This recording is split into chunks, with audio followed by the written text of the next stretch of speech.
Problem 4 of 7.1 says, what if our pizza for the first problem isn't cheesy enough? What if we want more cheese per pizza? What if we want, out of those 9 packages, 3/4 of a package of cheese to make each pizza? Well, if it takes 3/4 of a package and we have 9 packages, how many pizzas are we going to be able to make? Not a problem. We know that we can cut these into fourths, and what we'll do is we'll say, how many fourths are there? This is kind of like the first problem we did. How many fourths are there in 9 packages? Well, if there's 4/4 in each of the pizzas and 9 pizzas, that would be 9 times 4. That would be the number of fourths in 9 packages. But we don't want to know that. We want to know how many 3/4 there are. So what we need to do is say, here's one package of, or one pizza made with 3/4. Here's the other, a second pizza we could make. It takes this quarter and those 2 is 3/4.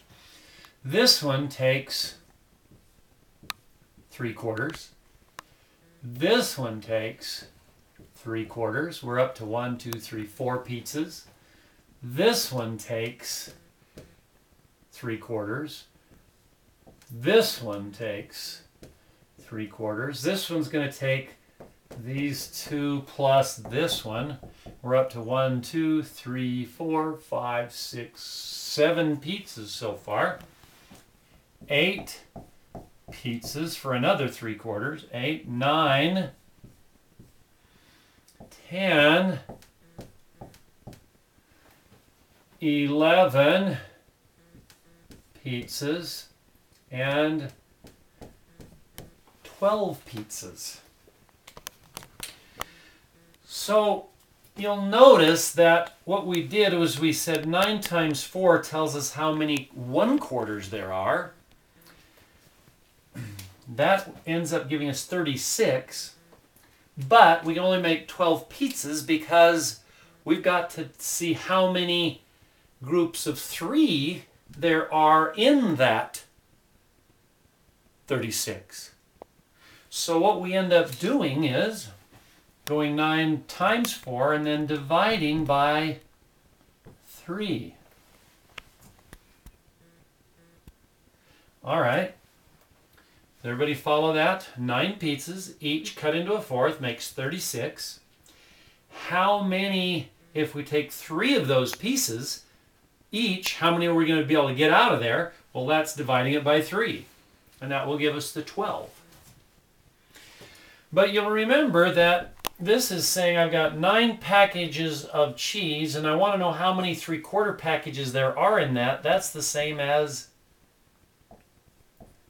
how many 3/4 there are in 9. Okay? And so our number sentence to solve that is just this. Now what I want you to do is continue on with these problems. We've been doing a whole number divided by a fraction. Next, I'd like you to illustrate with pictures and understanding how you can take a fraction divided by a whole number, and then in problem 7.3 you'll take a fraction divided by a fraction.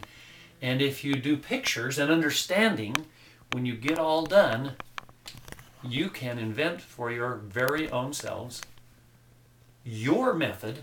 It may not be the way your elementary teacher taught you to divide fractions, but it will be a way that you understand how to divide fractions. Good luck, and have a great time doing it.